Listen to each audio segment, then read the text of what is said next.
please give a warm Anime NYC welcome to Hajime Isayama.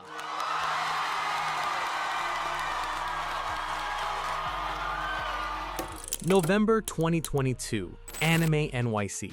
Hajime Isayama is standing on a stage in New York, and he's already posted a public statement through Kodansha's Instagram asking fans to be kind to me.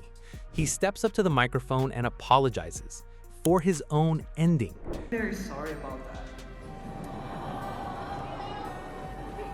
The creator of the best-selling manga of the last decade, a franchise that generated billions of yen, apologizing to a crowd which then responds with a standing ovation so loud it moves him to tears. By the end of this video, I'll show you why he had to rewrite that ending twice, and why both rewrites happened for the same unfair reason. The ending stopped belonging to the man who wrote it.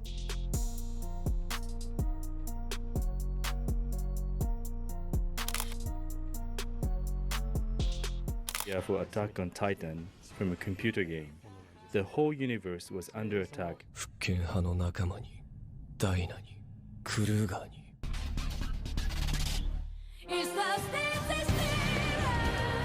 In 2009, a 23-year-old manga artist, Hajime Isayama, started serializing Attack on Titan in Besatsu Shonen magazine. The art was rough, the premise was dark, and the world he built felt genuinely hopeless. Humanity was boxed inside concentric walls hunted by giant humanoid creatures with no clear motive. For the first few years, it stayed niche, but readers loved how unsentimental the storytelling was. We were talking about characters dying without warning, and victories came with permanent cost. The anime adaptation aired in 2013, and everything changed overnight. Kodansha's posted his first revenue increase in 18 years, with Attack on Titan credited as a driving force behind the turnaround. That success kept compounding, and by 2015, the franchise topped Oricon's media rankings at 7.3 billion yen in a single year, ahead of even One Piece. By December 2019, the manga had crossed 100 million copies in print, every single one of them building toward an ending nobody could agree on. I've seen the take everywhere, that Isayama just couldn't stick the landing. That's the easy version. The real story is what happens when your ending becomes someone else's product, and the first sign of that problem showed up years before chapter 139 ever published.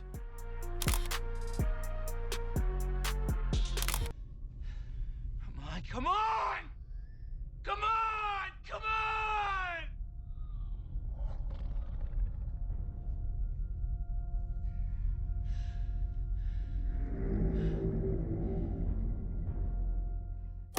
In a 2013 interview reported by Comic Natalie, Isayama said something that most fans have either forgotten or never heard.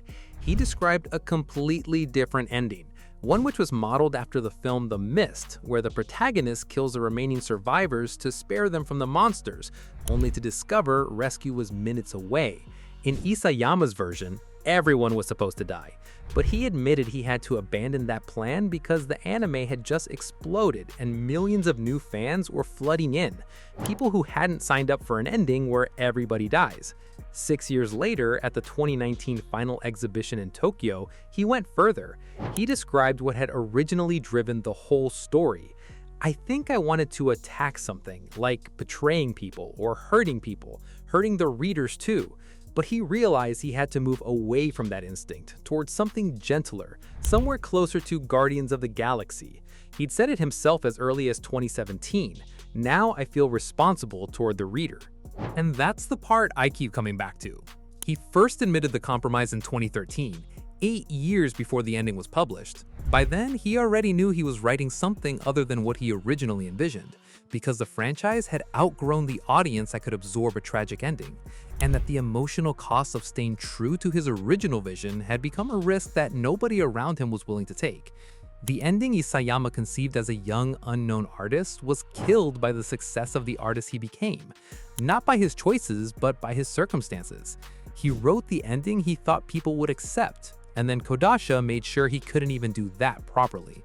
And that compromise is the reason why everything that came next went wrong.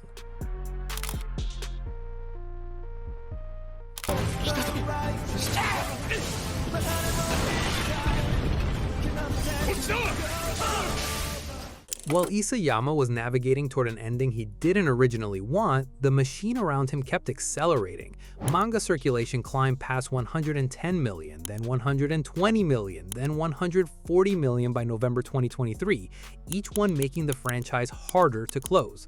Wit Studio, the original animation house, declined to return for the final season, so MAPPA inherited the project under brutal conditions, with animators publicly describing factory-like overnight work and episode directors tweeting that they hadn't been home in 3 days. And when a production runs that hot, the creative calls that need the most care get made the fastest. 6 companies sat on the production committee, each with a different financial interest in the same ending. Kodansha protecting manga sales, MAPPA chasing licensing revenue, Dentsu managing broadcast deals, alongside Pony Canyon, Production IG, and MBS. So by the time Isayama sat down to write his final chapter, this wasn't just a manga ending anymore. Every page was a product decision, affecting licensing deals, theatrical rights, and merchandise pipelines across 6 companies. And Kodansha's magazine format capped chapter 139 at 51 pages. That's what Besatsu Shonen allowed. 51 pages to land an 11-year story about genocide, freedom, cycles of violence, and the nature of evil. I want you to think about what that means. A franchise with billions of yen generated across a decade, and the publisher only gave him 51 pages to close the whole thing. Not because 51 was enough, but because that's what the format allowed. On April 9th, 2021, Isayama delivered the ending that fit, and the internet told him exactly what it thought.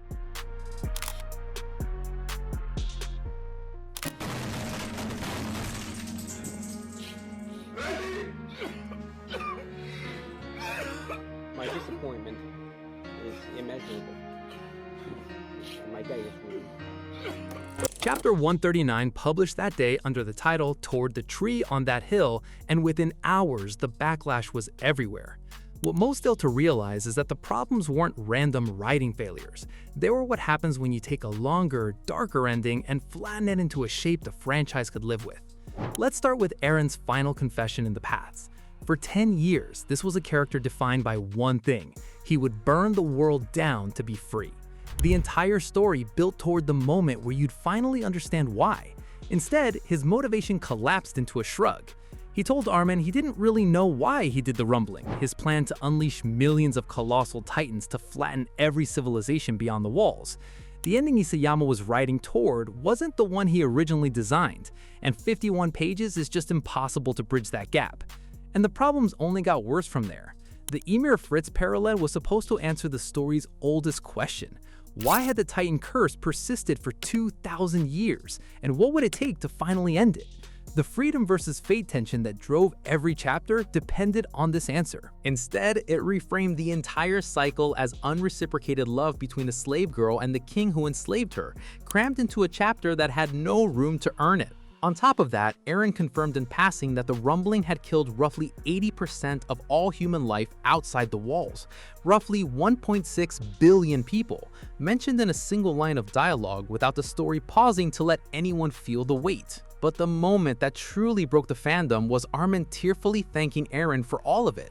It was meant to carry the emotional weight of an entire friendship's reckoning, but without the breathing room to build context, it landed as tone-deaf endorsement. Multiple petitions launched on change.org, the largest gathering thousands of signatures. The fan project AOT No Requiem began organizing a complete rewrite of the final 3 chapters, and the hashtags NotMyTitan and Thank You Isayama trended at the same time, the fandom splitting in real time. That was the ending the system produced, and within 2 months, the system quietly revised it. When Volume 34 shipped on June 9th, 2021, it contained 8 additional pages that Kodansha's magazine cap had excluded, and these weren't minor corrections. They showed Paradis evolving into a modern city, then annihilated by aerial bombing, then collapsing into ruin. At the center of the final panel, a tree grew over Eren's grave, identical to the one where Ymir Fritz first acquired Titan powers 2,000 years earlier. The cycle didn't break. Eren's sacrifice bought time, but not peace. And that's what makes it so revealing, because this was the ending Isayama wanted to write the first time, but literally didn't have the pages for. The format decided where his story stopped, and the moment he got 8 more pages, he made the ending bleaker. That tells you everything about what the 51-page cap cost. But even the revised manga still carried the scars of Chapter 139's compression, and now the anime couldn't broadcast the manga's most hated line without validating 2 years of fan criticism. So when the anime adaptation reached its conclusion in November 2023, Isayama did what he had to do. 3 days before the final episode broadcast, he publicly confirmed that he had asked to personally redraw the rough draft thumbnails for the ending, and the changes were surgical. The "thank you for becoming a monster for our sake" line was replaced with Armin telling Eren they'll be together in hell, flipping the framing from absolution to condemnation. Eren's interior monologue was expanded so his motivations finally had room to breathe. The Paradis destruction was pushed centuries further into the future, meaning the characters' peaceful lives weren't immediately undercut. Voice actress Marina Inoue, who played Armin, later told Oricon the changes gave her a sense of emotional relief. I want to be clear about what happened here. Isayama's ending was rewritten twice. Once because Kodansha's page count couldn't hold his actual ending, and once because the manga's most hated line couldn't survive a global broadcast. Both rewrites exist because someone other than Isayama decided how much room he was allowed to have. That's not a craft problem, that's an industry problem. And then they sold the same ending one more time.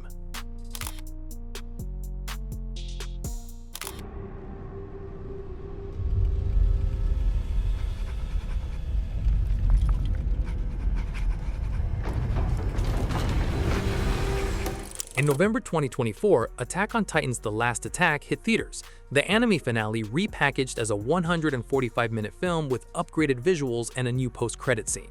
Same ending, polished, and resold. It crossed 1 billion yen at the Japanese box office. But here's a detail you have to take note of.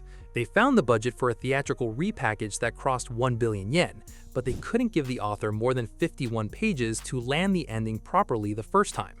And in his New York Times interview tied to the anime finale, Isayama said the quiet part out loud. He compared himself to Eren, calling himself a slave to his own creation. The same way Eren was enslaved by the founding Titan's power, Isayama was enslaved by his franchise's success. He couldn't end it the way he originally wanted, he couldn't end it the way the fans wanted, so the ending got rewritten twice and neither version was fully his. Give a warm Anime NYC welcome to Hajime Isayama.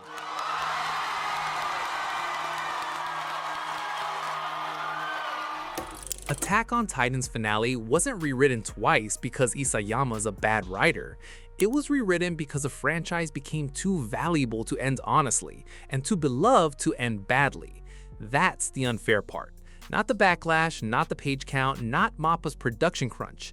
The unfair part is that Hajime Isayama built one of the greatest stories in manga history, and by the time he reached the last page, the story didn't belong to him anymore.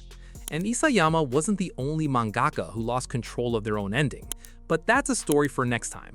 Let me know in the comments if you want to hear it.